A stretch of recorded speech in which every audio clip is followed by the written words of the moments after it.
think it's been a time of saying no to a lot more than I want to, and a lot more than these communities of disciples, these churches that form, that are following Jesus wholeheartedly, holistically.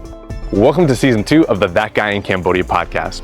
We're kicking off this season the same way we kicked off season 1, with guest Will Grover, who is a young missionary here in Cambodia. I think he's a great role model for prospective missionaries because of his humility and his willingness to learn from those who have gone before him.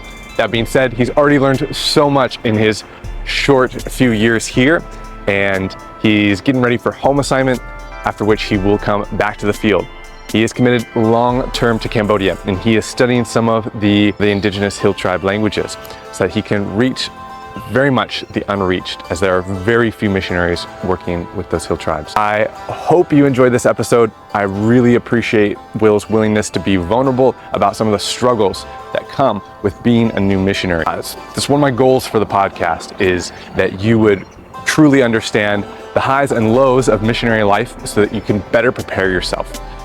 That being said, enjoy.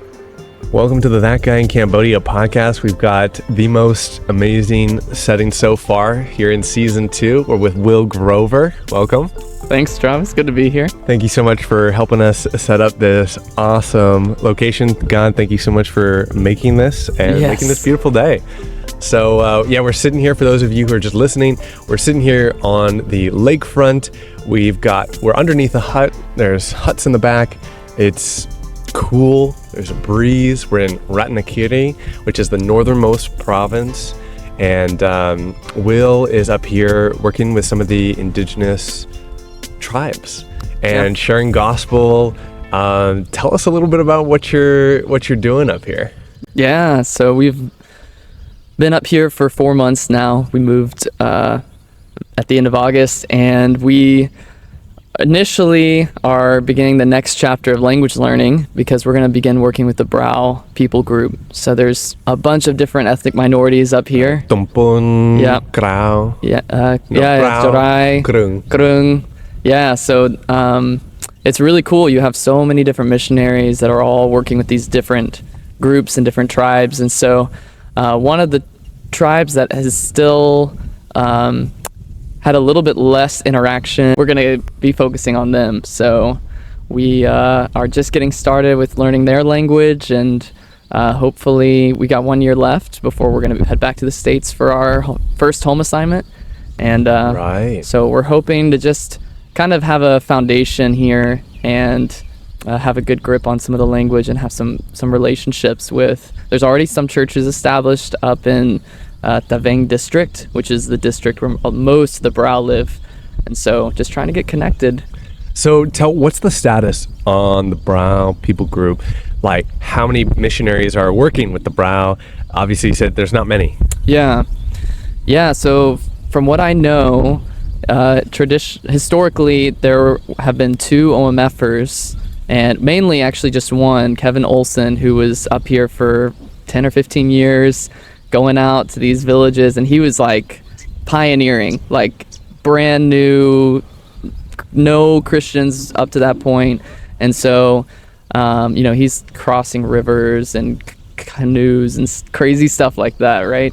And so then he and his family returned back to the States, and a different OMFer, Craig Mallow, who I think you've had a chance to talk with, he's continued to kind of stay connected with these churches and these church leaders. But I mean, that's a lot of territory for one guy to cover, because he's trying to help support the churches in 2 districts now here in Ratanakiri. So my desire is to come up behind him, learn from him, and continue and to be able to focus, bring a lot of that attention, a lot of my energy into really helping train up some of the current leaders, supporting them and partnering with them. Because it's a really pivotal moment for these churches, because these church leaders have been Christians for 15, 20 years now. So about the same amount of time I've been a Christian. And so we're kind of in this together. And even though we come from 2 totally different backgrounds, I see a lot of opportunity for us to work together while as in the past generation, there weren't any Christians, and so the missionaries were the main guys who were doing the work. So I really hope to be able to join forces, and to together really see more and more communities of disciples that are following Jesus coming together. So that's the dream, the vision. Right, that's your dream. And maybe you could elaborate. I remember last night when we were talking with JD, you were mentioning the JD who's been here for years and years. That's right. What is your dream? If you were going to lay that out, it's about taking the gospel to people who've never heard and seeing churches planted. Yeah. Maybe you could give some specifics on that. Yeah, I mean, one thing that I think is really important and that I've seen just in the few years that I've been here is how easy it is for people to accept Jesus, but only part of him, and to add him to their list of their household gods or this ancestral spirits. He's just another token that they can put on their shelf.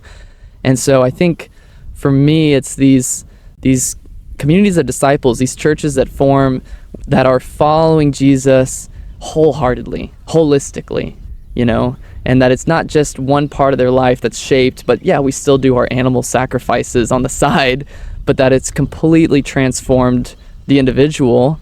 And then from there, going outwards, transforming families, transforming communities, and with the hope that this is something that's going to spark, and that we're going to be seeing Brow Christians making disciples that are crossing ethnic borders, we're on the border of Laos and Vietnam, so crossing countries' borders, and that God's name is just going to be lifted up throughout this whole region.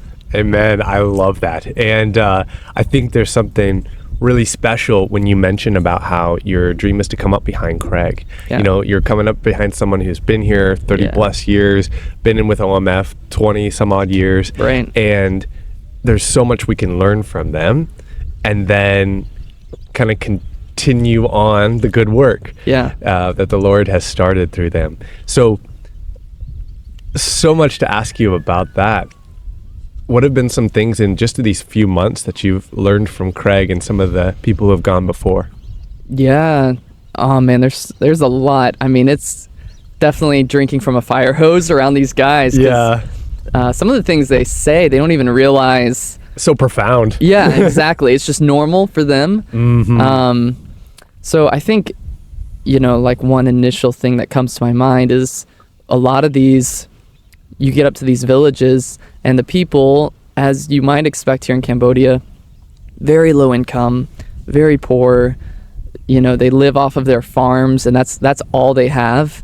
And so it takes a lot of discernment in how do we, as people who are much wealthier and we're perceived, we are wealthier, but then we're also perceived as being ultra wealthy too.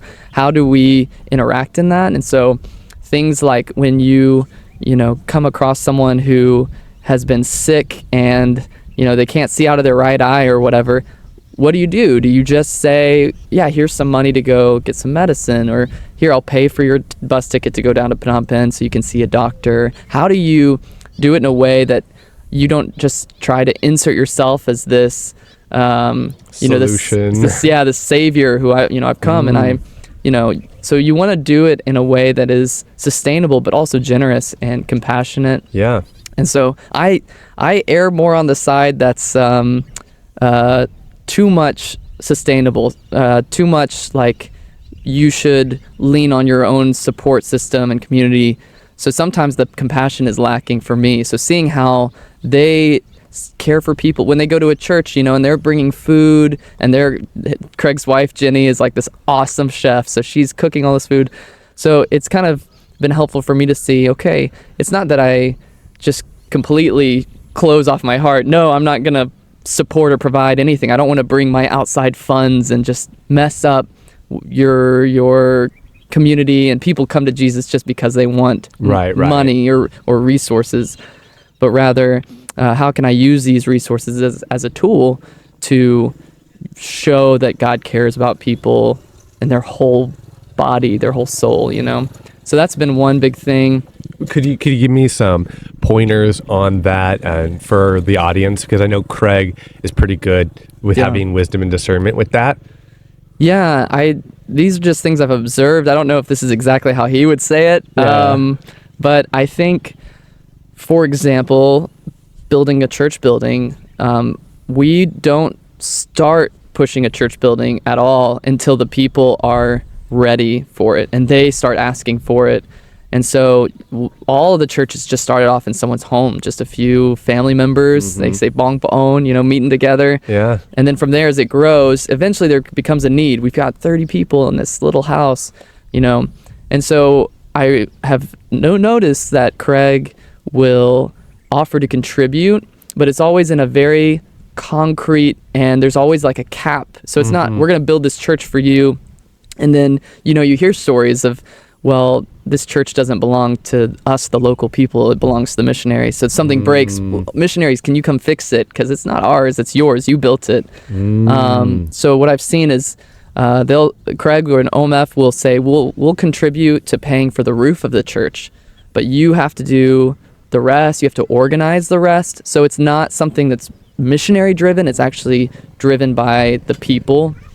And I think that's so important, and you can take that to so many different levels of application, that we often get these grand ideas. I get these grand ideas that to me are just brilliant, and they're going to love this, and I can push it. But if it's not something that is desired or really owned by the local leaders, it's just a program that's going to end when I leave, Wow, that's good. That's really deep, because I've heard that from several long-termers. So wow, good that you're getting that in your first few years here, huh? Yeah, definitely.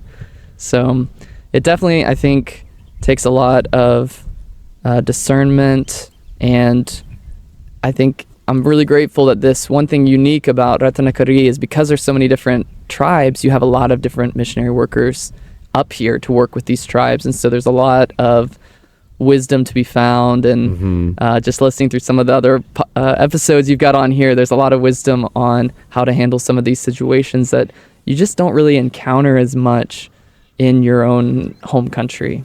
Yeah, and I was going to add too, for people who are maybe on that on that compassionate side, I think obviously we see Jesus' compassion, but correct me if I'm wrong, but I don't remember a lot of stories of him giving money other than finding the fish and pay the taxes inside.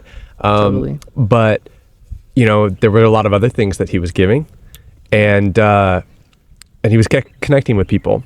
Yeah. And so it wasn't just for the sake of being the savior, but pointing to God, go and sin no more. There's a direction that he's sending people in. Yeah. And then also with that, I liked what we were hearing last night about how there's certain opportunities, like when someone has a baby in the church, that's a great time for generosity. Yes. Or a wedding, this is a great time for generosity. And there's certain places that match more. Because again, I didn't really realize this until I was over here, until I was, when you're working in some of these situations, it can really flavor the relationship if it's perceived this big wealth difference, and then that you're always handing out money, and why did you do it for them but not for me? And it can really get in the way of a relationship. And so proceed with caution. Listen to Craig. Listen to people who've been here before. Read. When Helping Hurts, read Bridges Out of Poverty. That's another really good one. I have a copy. I should hand it off to you. It's really spot on. So maybe you could also, in our last episode, we were talking about, with you started off the That Guy in Cambodia podcast, and we heard your story about how you were leaving Phnom Penh. I was really excited for you because so many people kind of get stuck in Phnom Penh. Right. Let's talk about that. Yeah. I don't think a lot of people talk about it. It's easy to get stuck in comfortable Phnom Penh. And you said yesterday, I found it harder to move out of Phnom Penh than to move to Cambodia. Yeah. So why don't you break down some of that for me? Yeah, I mean, in any urban center, a city that's large as Phnom Penh, we're talking 2+ million people. There's so much globalization that's already happened. And so you can we lived in a Cambodian neighborhood. We had Cambodian neighbors, and you can feel, especially as a new person coming to a new country, you can feel that strain of, man, this is so different. The language they're using is different. The stores, the signs, the streets, the traffic, everything is different. But then you still have pockets that are very much the same. Like kind of like a Western pocket. A Western pocket, a Krispy Kreme just down the road, Right. And so all of a sudden, you have the option, which is helpful. It is helpful at times to step out of that and to go to a place where you're comfortable, to kind of settle back into, okay, this is what I'm familiar with. And so there's so much of that in Phnom Penh that it takes a lot of self-motivation to keep pushing yourself to be in places that you're unfamiliar with. Mm-hmm. And so when you move out of Phnom Penh, especially if you're in like a district town or like definitely in a village, there is no option. There's no place that you can just withdraw from unless you're going to go on a trip somewhere. Right. And that's both challenging because you're always going to be uncomfortable, but it does help you transition more quickly.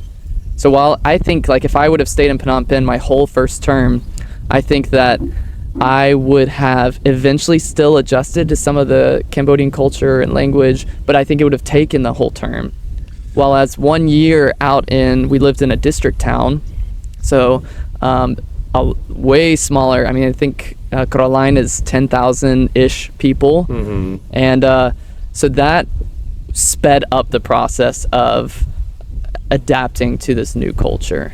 Yeah, and I'd say it kind of forced the language. It forced a lot of the, like you mentioned about finding comforts. It is so helpful to check out sometimes, and when you're feeling overwhelmed, but maybe you find a different way of coping, or you find a local food that you do like, and that's your kind of go-to instead of Krispy Kremes or KFC. Right. Yeah. And so I think that makes you more relatable also.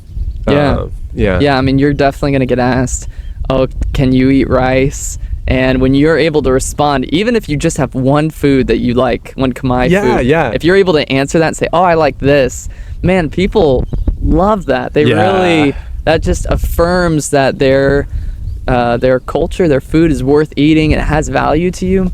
So that's actually, if you're a new person or you're just coming to the field, find one food you like, remember how to say it, and then when people ask, tell them, oh, this is the food I like, and you'll be shocked at how much that matters to people. Totally. And I think it's one of those things, again, food is a great connection point. Yeah. I've had so many great opportunities of being invited to people's houses or inviting people over to our house, and having Khmer food, it is such a connection point.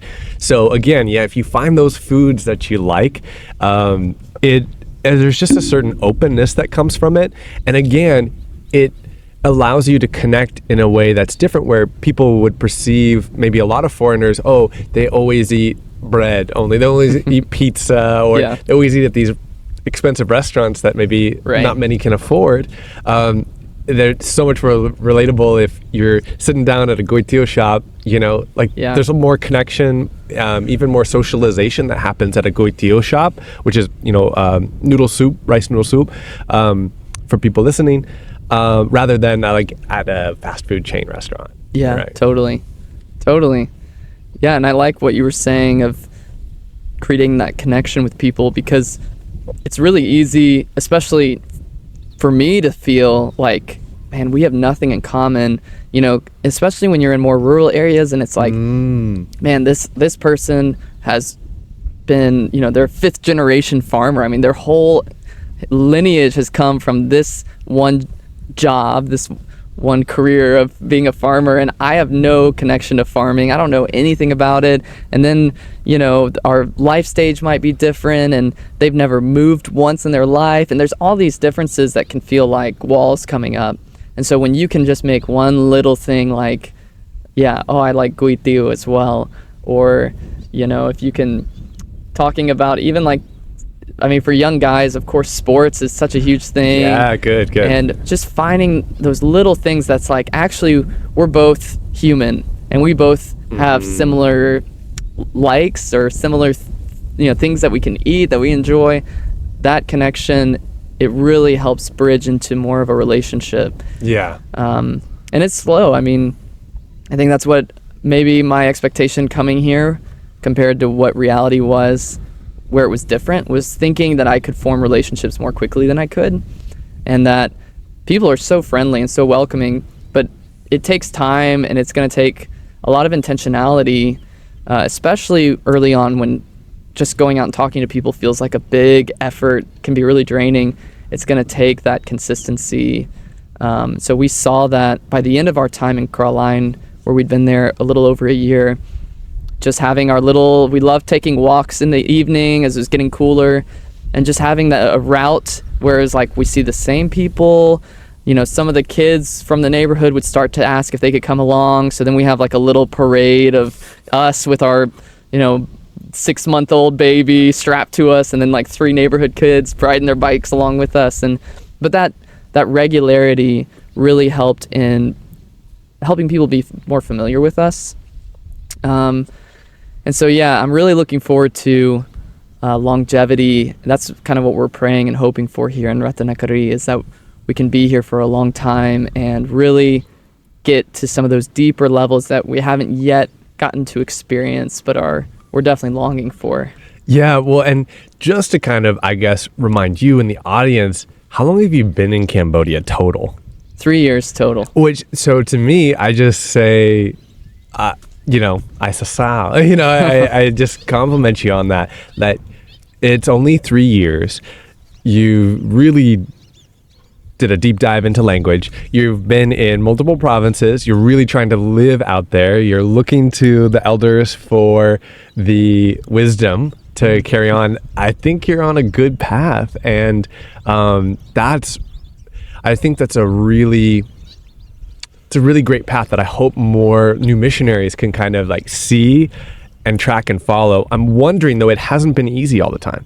So No. For people listening, maybe you could share, you were up in Caroline and then now you've moved to Ratanakiri, and Caroline was a little rough. Yeah. Could you share some of the rough times, maybe there and here, just so people have a realistic expectation?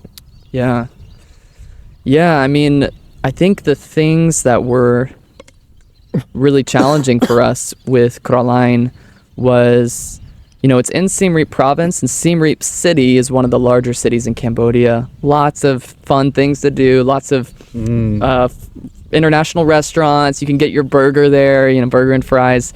So we lived an hour outside in a district town, and there was us and our teammates. I believe there was one other Korean missionary from a different organization, and that was it. So I was the only white person in the district town, and it really, even though it's only 1 hour, I mean, we could go in on the weekends to Siem Reap and we could, be around, again, the familiarity, but day in and day out, feeling some of that isolation, I think, is what we experienced, because you're just not connected in with, even though we had our teammates there and they were super supportive and we saw them, every week, and really encouraging veteran missionaries, there still was such a lack of all the other friendships you typically have, people who speak your language, who understand your culture. And so that was so much more difficult than I expected. I just think that you don't realize how much, when you start to struggle or you're just having a rough week, how much you just want to connect with someone in a conversation like this, having some coffee, and just kind of sharing your heart, and they're just sharing their heart. That really makes such a difference. And so when that's gone, you start to feel, maybe not at first, but after months, just starting to feel the wearing of that. So that was really difficult. And you have people online, of course, and you can call friends and family back home in the States, but it's no supplement for those relationships that are in person. And then I think Secondly is just the grind of life in the countryside. Like it's just different. It's a totally different world. Yeah. I remember one of the guys who I would get breakfast with him in Phnom Penh every week, Toby, and he would tell me it's better for you to think not of going to Cambodia as going to a different country, but like you went to a different planet. And man, that's so true, because just living, just surviving Day to day is going to take so much more time than you thought it would. Yep. It's going to have so many more unexpected things come up than you thought it would. Good point. And so a funny example of that is our water situation. We had a well, like so many other people. Every day you plug in. It's an electric well, thank goodness, so you don't have to like draw water. You plug in your little plug, it starts pumping the water. But the water was like really rusty. Okay, so we just had our first baby, and we're kind of, we're new parents. We're like not so sure about what we're doing, and can we give our baby a bath in this water? Like, you sit it out for a little bit and you start to see little movement in the water. Oh no. And so we decided we're gonna just get, there's like cheap water you can buy for like 50 cents, get these big barrels. We're gonna bathe our baby in that water. Okay, but now that means every day I'm driving to the shop next door, getting the water, getting on moto, coming back to the house, and then refilling that. And then quite a few times our motor would just go out on the pump. So, now we don't have water. Okay, let's call our landlord. Well, the landlord, he's busy that day. So then he's going to come the next day. And then he'll come at a time when it's probably the most inconvenient for you, And so you can kind of see this is just like one simple little thing. Of course, no one even thinks about water back in the States. Great point. Turn it on, it's there. And yet here it's like something that's actually demanding a lot of time and attention. And I would get so frustrated about this because I'm not here to fix my water situation. I'm here to learn language. I'm here to have relationships. Yeah, but good point. I think just adjusting your expectations that this is a part of life, and it's going to take, I would remember thinking, okay, we'll have a month to settle in and then we're going to get started. And I think you really have to view these transitions longer. It's going to take a month to unpack, but it's actually going to take 6 months to where we actually feel like this is kind of our house. Yeah. It might take a year till we actually feel adjusted to these rhythms and normal routines and what to expect with our house and electricity and water. And so I think being realistic that our job is first living and taking care of our families, making sure our house is in shape, and that's a part of it. So, I'd be hard on myself. Man, I didn't study any language today. All I did was fix the water problem, and it's not even fixed, Yeah. I just worked on that and called people, and nothing's resolved.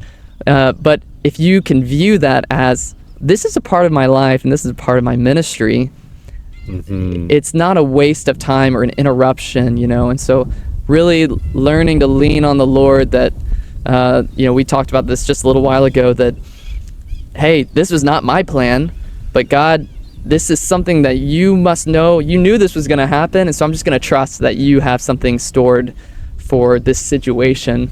So I think those are things that in Phnom Penh especially, you don't really experience, because things work pretty well in Phnom Penh. We never had water issues at our house in Phnom Penh. Our landlord was very used to foreigners, and he would just show up on a moment's notice.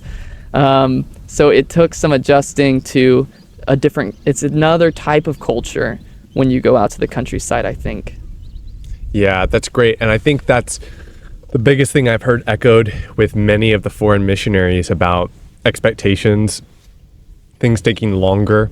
A lot of people just talk about how what you used to get done in a few hours, probably going to take a day or two until you get that rhythm. Right. But another thing about that is, to me, I feel like it does two things. One, reminds you that you're not in control and have not nearly as much control as you thought you did. Yeah. And it makes you relatable. Like, this is one of the beauties, I think, of Khmer culture, is people roll with the punches so much more easily than than I would have back in my home country dealing Yes. with these problems. Right. And that's the beauty. It's like, it's so much of the don't worry about tomorrow. Just, worry about today, and it'll get done, it'll get fixed. And not in a like who cares way, but it's in a, like, that's just out of our control. Right. And sometimes when I turn on my American mindset of like, do everything, if I work harder, I can get this done. Yes. It's just more and more frustrating. Exactly. And so I wonder if there's any ways you think people can help prep themselves, or maybe even spiritually. Yeah. How do you think people should be prepping? Yeah, I mean, I think spiritually, and this is an area that I lack greatly, is really strengthening how you pray and how you relate to the Lord. How do you see these situations as they unfold?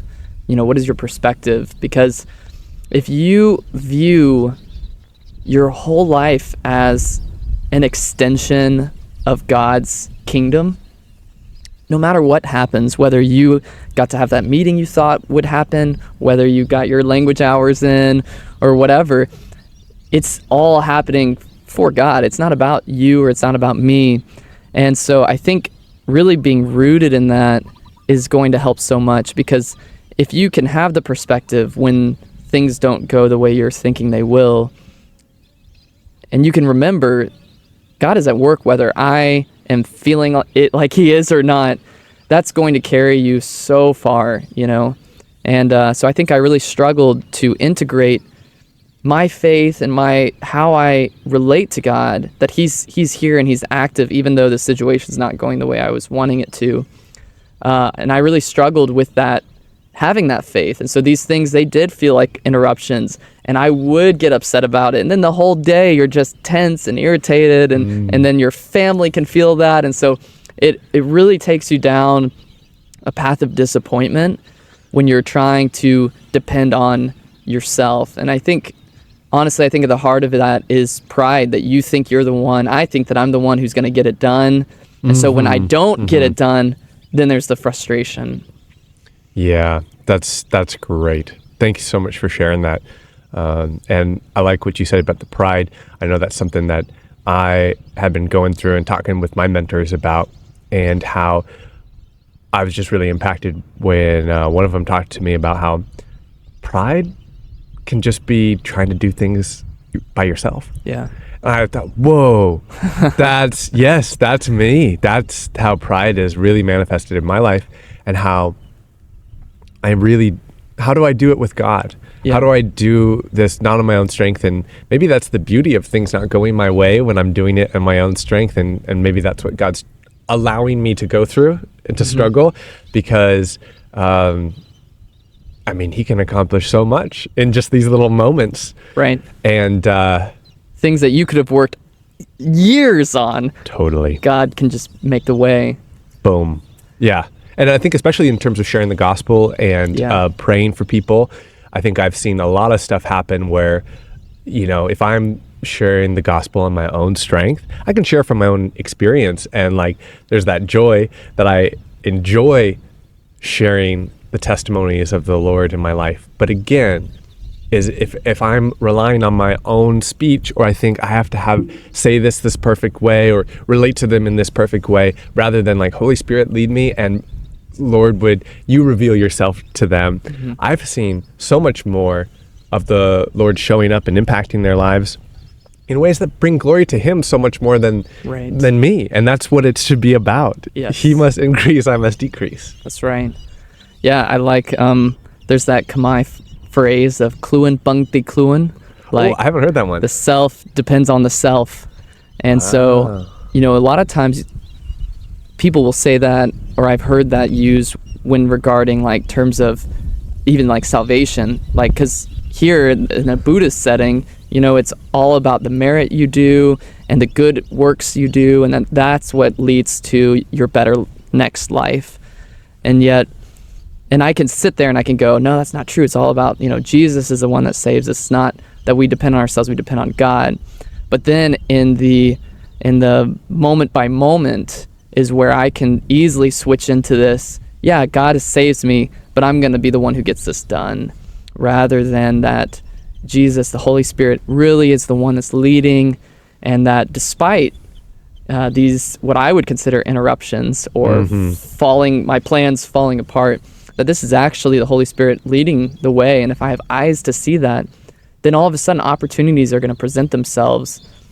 And so one kind of funny example of that is every April, there's the Khmer New Year, huge celebration, biggest time of the year for Cambodians. Equivalent of Christmas in the US. Yeah, so people visiting family, going up to their home districts, home villages, right?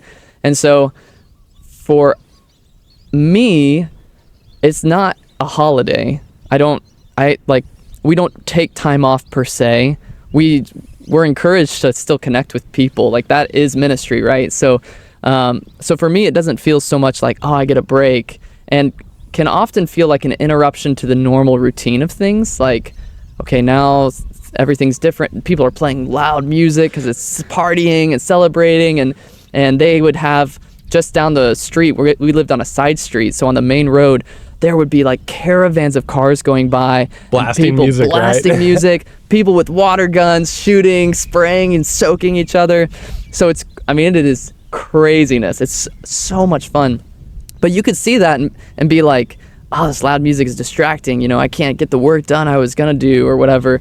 And totally miss the point that this is a moment to have fun with people and connect with them through that, So that's like an extreme example, but there's so many day-to-day moments where it can feel like an interruption of, now I got to go get water from the neighbor's shop. But that's a moment to connect with that neighbor. And exactly. Who knows what the Lord is going to do in just that brief exchange. And so learning to have eyes to see what God sees, I think, is something you can begin right now, years before you come to the field. Amen. That's awesome. I love that. Thank you so much for sharing. Yeah. How about some of the highlights? Obviously, this is your heart's call, right? This is God's calling, the deepest part of you, and you followed it all the way here to Ratnakiri. And what have been some of the things that have just really refreshed your heart and just know that this is where God wants us to be? Mm-hmm. Yeah, that's a great question. I think so. One thing, I mentioned with some of the struggles with Caroline and lack of relationships. One thing that God has done that's been very refreshing to us is here in Ratnakiri providing relationships that we can lean on. And, with our first little baby, now he's almost 1.5, there's so many questions we have, so many things that we just don't know how to handle. And, he fell and hit his head. Like, do we need to do something, And totally. Having families, and Cambodian families too, but also families that understand a little bit of our background that can say, hey, he's fine. Like, it's okay. We'll just put a Band-Aid, Yeah. That type of reassurance and support is so huge. And every week, all the missionaries up here will get together, they'll worship together, someone will teach, and that type of encouragement is something that we were missing in Caroline just because there wasn't a bunch of missionaries. And so that's something, I don't know if God will always keep us here and if we'll always have access to that type of community, but it's something that has been good for us in this season. And then the other thing would just be getting to go out and see some of the churches that have already been planted and established. And, you drive out down these dirt paths, you drive for an hour and you cross a river and you just feel like you are in the middle of nowhere. Who even knows that this village exists? I mean, it's like, you just feel like you're on the middle of the jungle, Yeah. And then you walk down this path, you turn a corner, and there's a house there. And there's all these believers, 30, 40 people who have shown up. They've left their work, they've left their whatever they were just resting, their free time. It's a Sunday, and they chose to come here because they love Jesus like I do. And just to see that and to see what God has already done and knowing that he's not finished, man. Amen. that there's nothing quite as exciting as that. And so that's been huge in seeing that there is an eagerness and a hunger, and that I'm seeing lots of young people who are showing up to youth groups, who are involved in helping teach. They're leading Christmas programs. And it's like, man, there are young people who have a passion and the love for Jesus, and they want their friends and their family members to know. And it's like, man, and I get to be a part of this, and like, I don't have to pay money to be a part. Like, do I have to pay an entrance fee to get to come show up at these things? Because just so special, right? Right. It's priceless. Yeah, it's right as we were setting up, and you said, man, can you imagine that we get to be here doing this? Like, where else would you rather be? It's like, yeah, nowhere. This is where I want to be. And despite this difficulties of being away from family and friends in your sending country, and some of the challenges regarding differences that you're just not used to, it's all outweighed by what God gives and blesses through the church here. Yeah, praise God for that.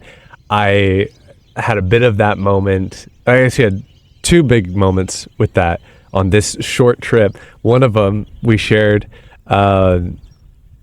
Saturday. There was a evening fellowship, and we get to sit around this circle. And I just remember thinking, wow, all these people who have left their lives to come out here and live, and many of them have been living out here for 20 plus years with their families, 6+ kids, and they've been doing it. And I just think, wow, like, I don't feel worthy to be in this group. And I just am so blessed and excited to be here and learn from them.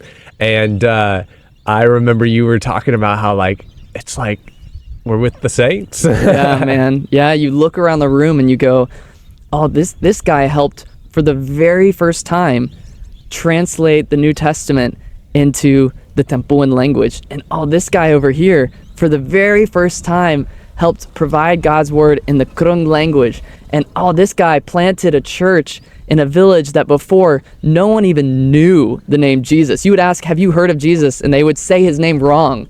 And so you look around and you see, like, not only are these people who have given up everything to follow God and to serve him, but God has blessed them and blessed their work, because it's not about them, and they believe that. And they're some of the most humble people. You talk to them and say, hey, tell me how you did it.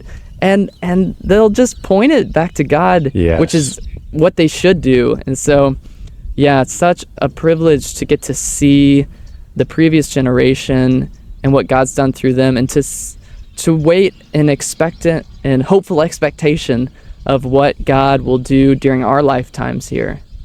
Yeah, that's something that has come up multiple times in the people that I look up to here, as well as throughout Cambodia and beyond. It's the humility. Like, these are people I deeply respect.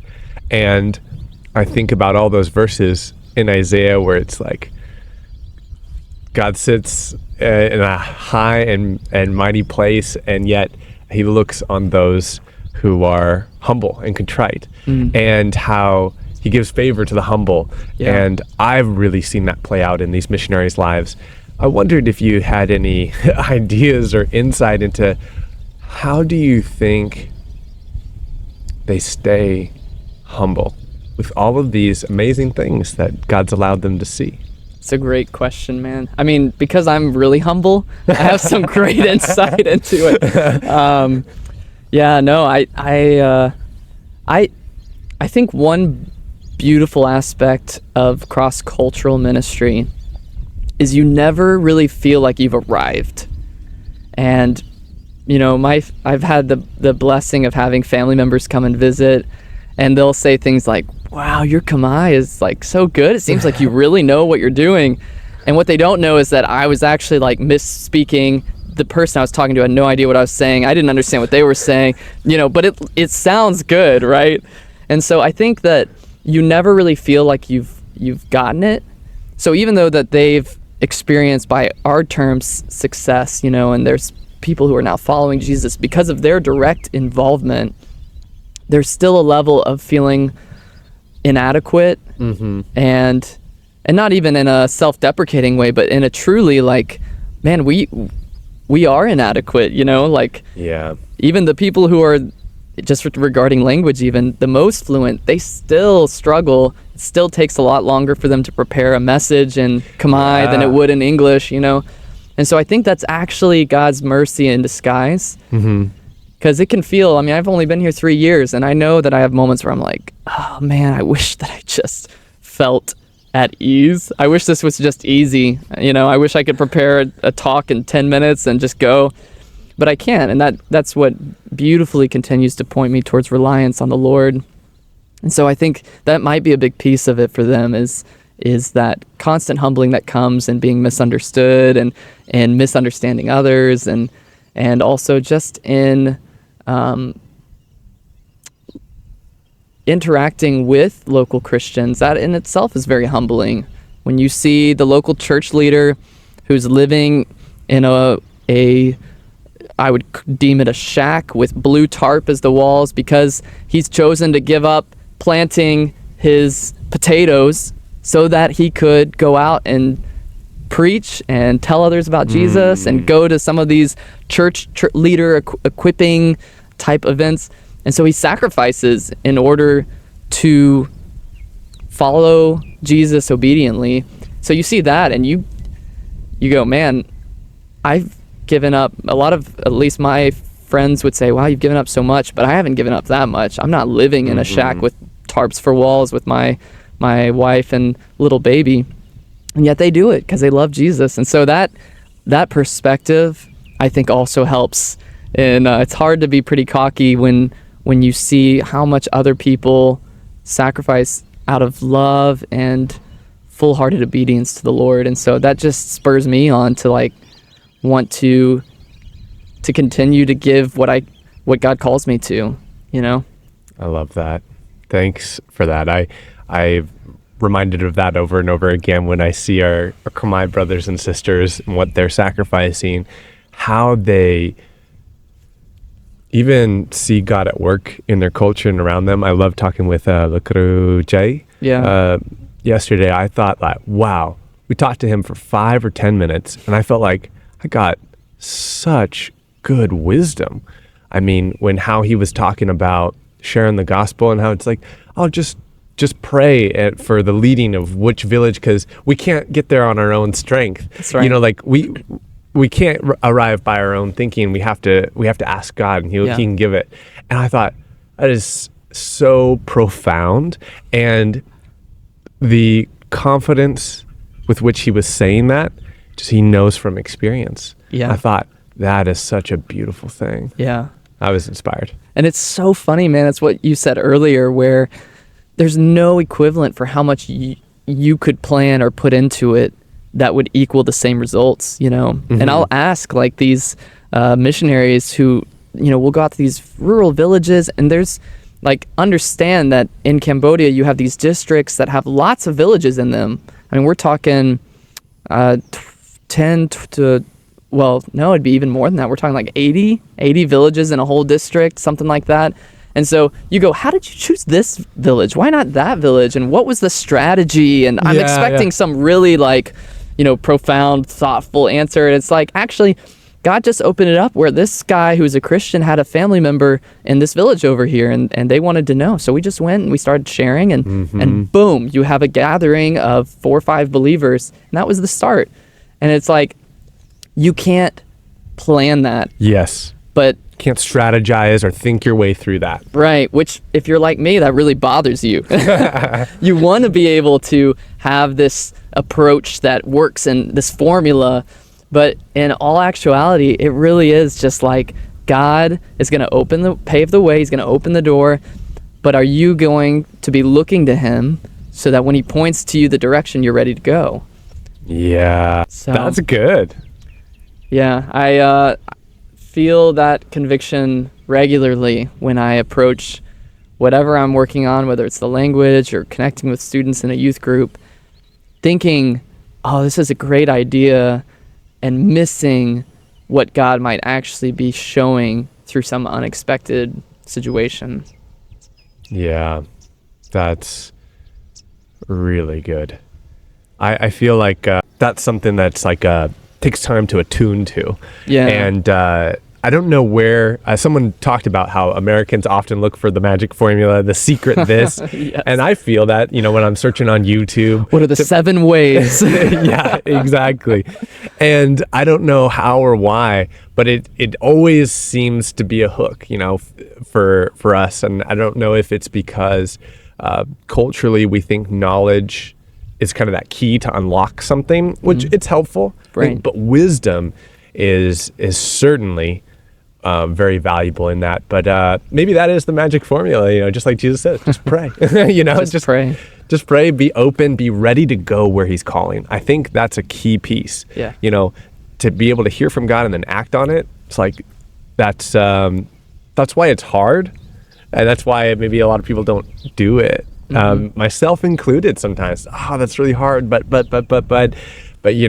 when you do feel the conviction of God's calling, you can't really escape from it. I think. Yeah. God in his infinite grace and mercy seems to continue to call. Thank goodness it's not just a one and done, like, oh, I called, you didn't answer, so we're done, but he continues to show opportunities. And it's a beautiful thing when we finally, by his mercy, are able to recognize that path and start taking steps down it. It'll lead to places you never would have dreamed, but it'll be so much better than anything you could have planned up for your own life. Absolutely. I wondered if you had any experiences that just illustrated that. I know you shared some earlier, but any other deeper, profound ones that you've seen recently? Yeah, I think, well, this might be a little different. I don't know if this is quite answering your question. Go for it. But I think this season of life for me, because of just recently moving, my wife and I were both doing language learning, and then we have a toddler. Time seems to be a very valuable resource that I'm always lacking, And so I think it's been a time of saying no to a lot more than I want to, and a lot more than I wish. There's so many opportunities here, and that's one of the things that I think was surprising to me is how much need there is, how much openness there is. There's in all these churches, let's just say around 20, 25 churches up here, each one has the potential that if you said we're starting a youth group, you would have 20 students show up the first night, just like that. 20 students. I mean, in the U.S., to have a student group of 20 students, you've got a good start, right? Mm-hmm. And so there's so much of a need, and you could do that in every single one of these villages, and you would have kids that are coming that are interested. And, some kids are just going to come because they want to hang out, but some of them are coming because they're interested in who Jesus is. And so feeling the weight of that, but not being able to meet every single one of those needs, that's hard. And that pushes me, because I want to be able to do everything and to be everywhere. And again, we talked about pride earlier, but I think that's what it is thinking I'm the one, rather than recognizing God is the one who's going to do these things. I'm just one little tiny broken tool that he somehow has put together that can do something for his kingdom. And so I think in that seeking God and saying this is the focus for now, even though it seems so narrow and it's just a few hours a day with my brow language helper, and oh man, I wish I could be doing this or that or that, but just recognizing this is where he's got me for now, so how can I be faithful in this moment? And on the flip side of that, how can I be faithful not only out in the ministry, but faithful in my household as well, and viewing my home as a ministry front as well? Because it's so easy for whether missionary pastors or even just business guys that you go out to work and then you come home and you're ready to just take your shoes off and kick it back and take it easy. But how can I view this as a spiritual embassy of God's kingdom, that we are still ambassadors even though we're at home and just eating dinner together. Yeah, that's essential, because we do see a lot of strain on the family in many missionary couples. And Oh, really? Well, let me share some stories. Yeah, that's right. Yeah. So that is good. What about, I don't know, any practical advice there? Because I do think that is so good to remind couples. I mean, some organizations won't even let you get to the field until, you've been married for a few years, you guys are stable in your relationship, and you feel like you can handle the strain of a new culture and a new place. I don't know, has there been any practical kind of family advice in walking in that? It always depends. Everyone is different. Every couple's different. And so you definitely have to seek God's leading for your own individual family.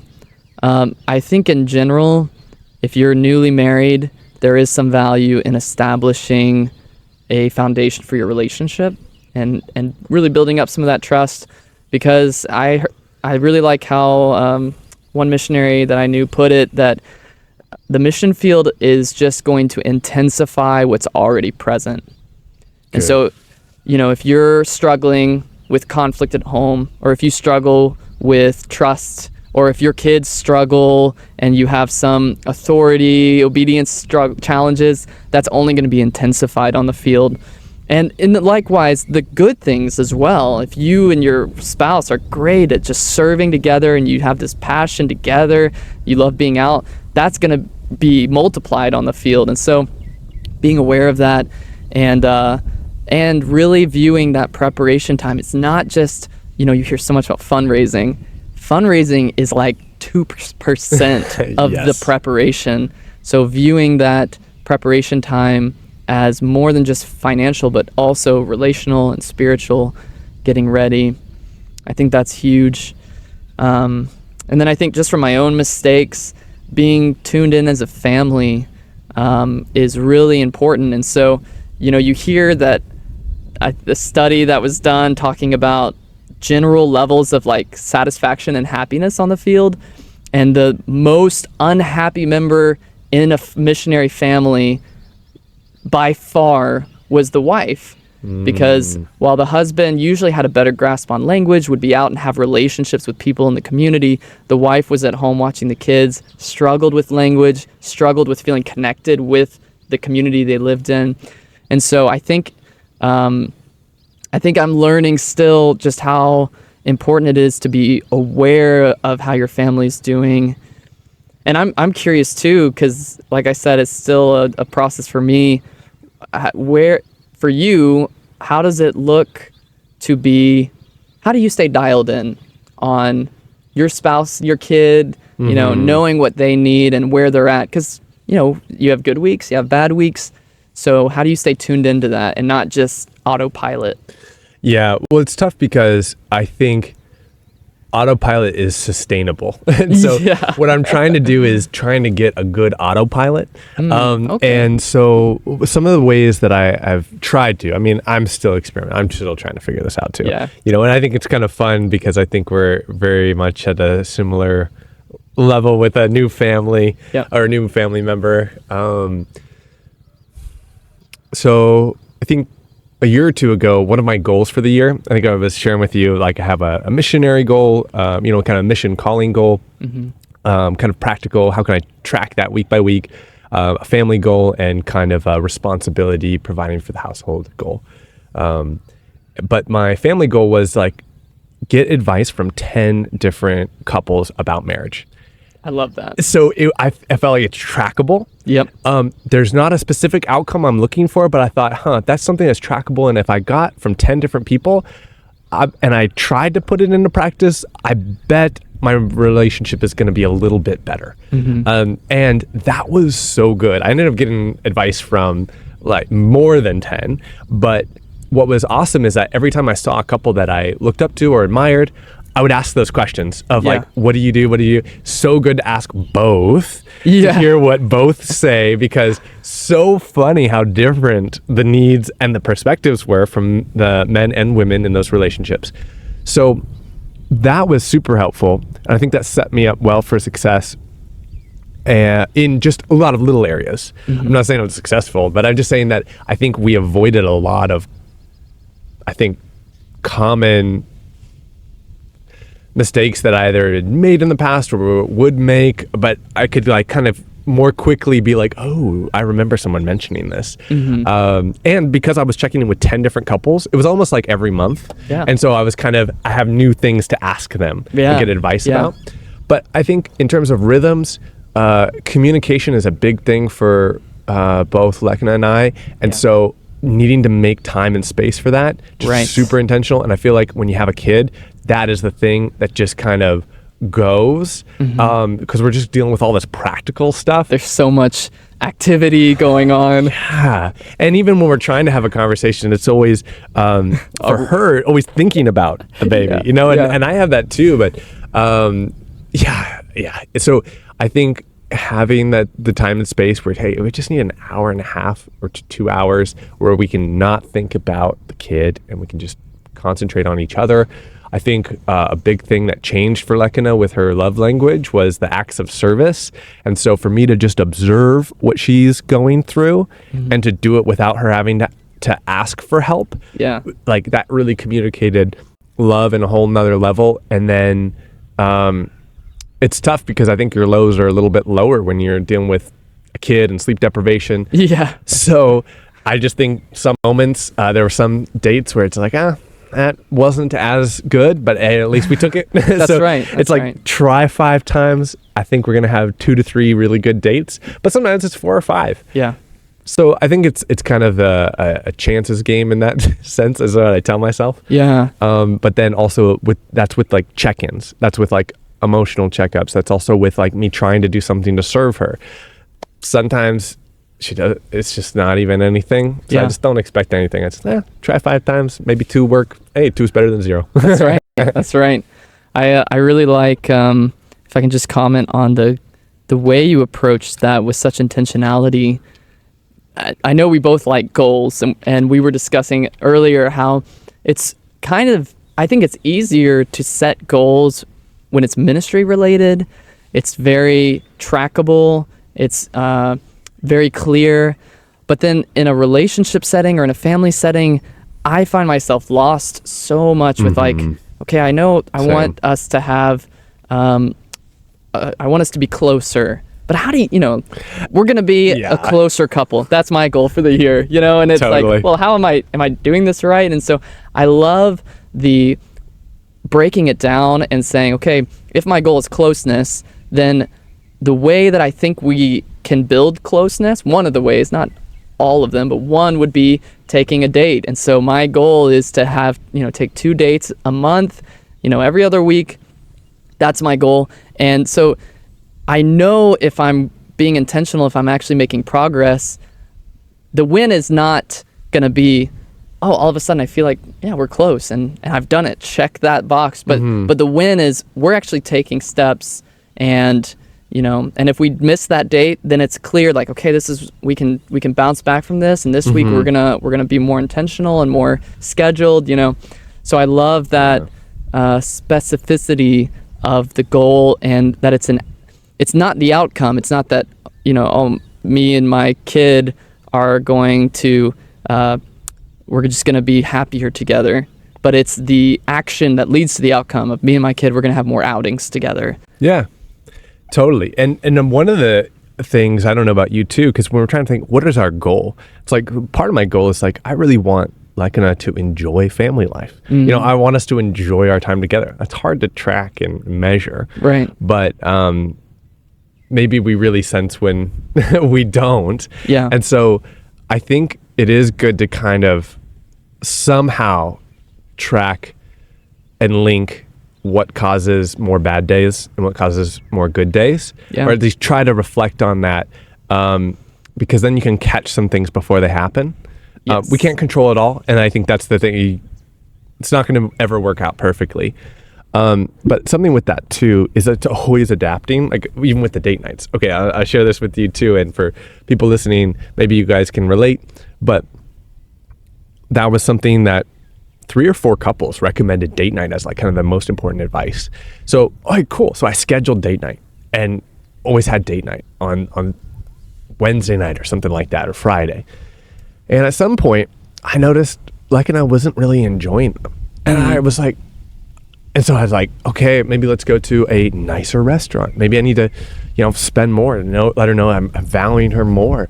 It's like, no, it almost seemed like a worse time for her. It's like, what is going on? At some point, we had a good conversation that it turned out she was like, but it's date night. Why are you scheduling it like a to-do item in your... It's like, that means I value it, but I realized I need to not put it in the schedule. I need to put it in my secret schedule in my head that I'm like, that's a priority. And then I also need to kind of do a little something to make it a little more special, surprise her in some way. And I think that goes a long way. And so sometimes kind of secretly planning it to surprise her on, guess what I planned for tonight? Or, even just like a simple hotel stay, for a night out, even if it's taking the kid. Sometimes those were like, I don't know, kind of game changers in terms of allowing her to open up and stuff. And it's frustrating because it's not a formula, but maybe that's the excitement of it and romance. Yeah. I don't know. No, it's so interesting how God often works it out in a way that what we would find very fulfilling or very enjoyable is not always what our spouse would find fulfilling and enjoyable. And I think, it's funny because it's kind of like for a moment, we switched, like now it's a marriage podcast with 2 guys who know nothing. Exactly. But please discuss everything with your elders. That's right. But it's such actually a key piece of living a missional life. Agreed. And so much, honestly, being totally vulnerable with you here, the reason that we would go back permanently to the States would be because of family and marriage.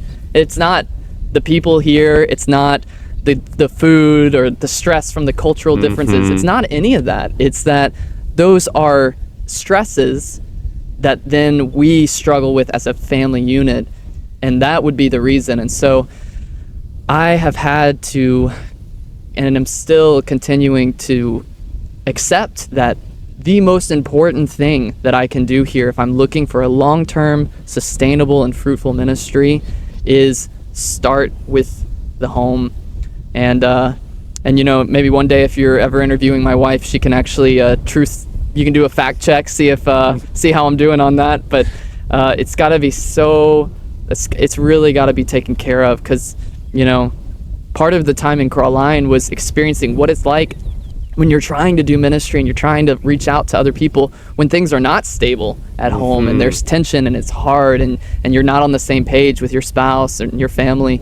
So it's definitely an experience that God led us through, and I'm grateful that He was with us through it. But I'd never want to do it again. And I think that our time here has been a chance to reset and really look at how do we minister together as a family, and how do we do this where we're in this together, and it's not, this tension that you see with a lot of missionary couples where it's like, the husband and his ministry or the wife, and it's either or, and it's this constant back and forth. And I think we started to get into that a little bit. And so really looking at whatever God calls us to, He's going to call us as a family.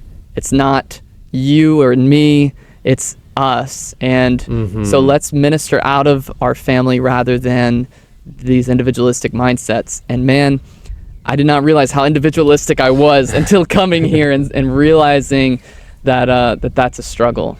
Thanks for sharing that, and appreciate you being vulnerable with that, because that is something that has echoed, and that's why I put that family goal. It's because I was scared. I was worried about like I see so much burnout happen like that. Some of my mentors off podcast have told me, yeah, you hear a lot of couples like, oh, we're heading home. You're like, oh, I guess our time in Cambodia is over. And they're like, But you do a little digging, or this context, and there was family issues. Yeah. And so I think that's a good warning for everyone listening, and so thank you, because I bet that's going to save some people. And so, I guess it's part of that being humble and realizing that having a strong relationship is something that takes that constant maintenance. But don't say that as a bad word. I mean, maybe some people, and maybe your spouse might not want you to hear it said like that. But I think as men, we need to think like you maintain the things that you value. Yes. And it's like a garden. You want it to be well watered. Yes. And so that means constant attention. Right. And if it's dry, you're going to need to spend a few extra days getting it back up to green. Yep. And it's going to take even more to get the fruit. Right. And the us, that has like been a key thing for Lekin and I. It's like, it's always us. We're a team. And so it's like a win for you is a win for me. We win together, we lose together. Yes. And I do not know how some couples do that where they're against each other, because I just feel like it's so hard. Yeah. And that it's hard to escape from that. And you really, like it says in the Bible, how like we are one. And so no man is going to treat his own body like trash. Yep. It's like, you don't do that. You don't. Yeah. And so any harm that your wife takes, whether emotionally, mentally, or physically, is harm to yourself. Right. So we want to guard, protect, and nurture our wives. And I think that part of that us mentality is also going to come into application with your adjustment. And we talked about transition a little bit earlier, but when in September of 2022, Gadarna, our firstborn, our only child, was born. We were in Thailand, and coming back to Cambodia, I think in my mind it was like, yeah, we'll get back. We were there for 3 months waiting for him to come, and then getting the passport stuff after. So we were gone for a while. So in my mind, it was like, okay, I've had my paternal leave. Now we get back to Cambodia in like week 1, like, let's go. And what I wish I would have recognized is that even if I was ready to switch back in and I was adjusted and I was ready to go, the question I needed to ask was, is my family, is my wife in particular, adjusted, and is she ready? And so I jumped in much quicker than in hindsight I should have, and that caused so much strain for a long time, and it took a long time, and probably still to this day, it's still working through that, because you can burn each other out, honestly, and the same for her with me. I mean, she can push, and that can wear me down as well. And so learning that it's not just like, how am I doing? Oh yeah, I'm good. I feel settled. Let's go. But how is the family adjusting is a very important question that I didn't ask enough in our especially first year after Gadarna was born. Yeah. Well, thanks so much for sharing, because again, I think this is actually, it's really good, because this was an unplanned topic, but I think this is really essential if you're really considering a missionary lifestyle, if you're really wanting to do long-term work for the Lord and be a reflection of Christ in your community. You've got to value that. And how funny it is, but how good it is when brothers dwell together in harmony, and how good it is when the husband and wife are dwelling together in harmony. Absolutely. And how much of a gospel presentation that is without you knowing, and how much of a anti-gospel that is when you're not. Totally. So in terms of kind of as we wrap up, were there some things that you wanted to share maybe that we didn't really get to? I think we've talked about it a little bit already, but in terms of preparation, and especially like the first term, we've got 1 year left and then our first term is up. I think it's so important to have a longer term mindset than what you want to. Mm-hmm. And it's funny because you'll see people who come here as missionaries and their sending organization from day one has these expectations that you're going to jump right in. And so for us with OMF, we knew we would have a whole year dedicated to only language and culture learning. But even with that year, I kind of thought the year would be up and boom, I'm ready to get started. It's that kind of, let's go, I've had my time now, let's get started. And I think it's really important that rather than viewing missions as like a career switch, where in the States you might start a new job and within a few weeks you're settled into your role and you are effectively executing your job, really viewing it more like from a sports background of a European football soccer team that has this program where as a youth you're starting training and for years you're growing up on these different youth squads until finally you get brought up to the A team. And so it's not like I remember being told your first term is actually probably more about you and you getting adjusted to the culture than it is about anything you're going to do for other people. Yeah. And I heard that was like, that's ridiculous. What? 4 years just focused on me adjusting? Like, what?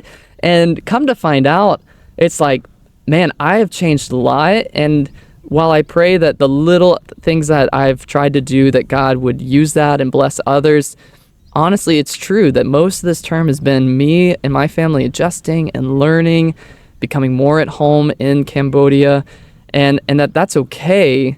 And so having that long-term, if we're really here, we're really thinking long-term ministry, we want to have longevity in the community where people know us, they know what we're about, then we've got to build a firm foundation, and that foundation is going to take time.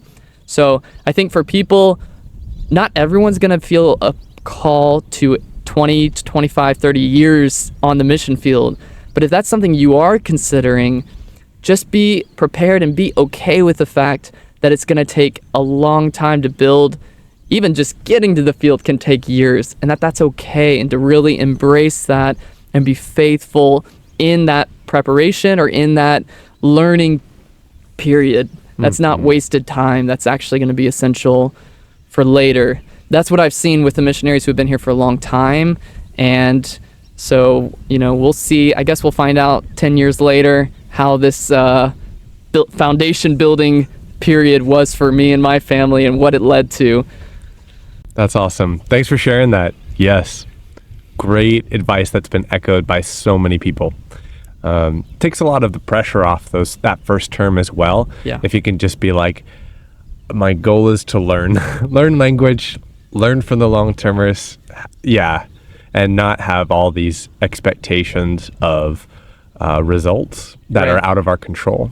Yeah, if you haven't planted 5 churches by the time you've gone back for your first home assignment, I don't know what you're doing. Just kidding. Yeah, no, exactly. Well, hey, thanks so much. Really, really appreciate that. Thanks so much for sharing. It's fun to track your journey here. We got to check in with you, 6 or so months ago? Yeah. Now we're here, and we'll see you in another 6 months, maybe for season 3. That's right, man. What God's doing in you. It's great following the different stories. Love hearing the diverse audience of contributors to this podcast. It's really brought a lot of value to my life, so I appreciate what you're doing. Cool. Well, glory be to God, and as always, we just are praying that people listening, this actually impacts you to turn to the Lord. Listen to where He's calling you, before the field, on the field, yes, post field, and I think there's some really great nuggets that you've learned from people and learned from experience yourself that you're handing off to people. I think this is really useful for newbies like us, like we were 5 years ago. That's right. All right. Well, blessings and thanks a ton. If you enjoyed hearing from Will Grover, then comment down below and I'll forward those comments to him. Will is an OMF missionary who is committed to long-term. Now, whether you're interested in short-term or long-term, take a look at the opportunities.omf.org site. It's a great place to get started looking at different opportunities that exist, perhaps even in your home country. I'm so excited to bring you season 2. And of course, as always, I pray that this podcast would inspire you to follow God's calling wherever and whatever that may be. Blessings. Peace.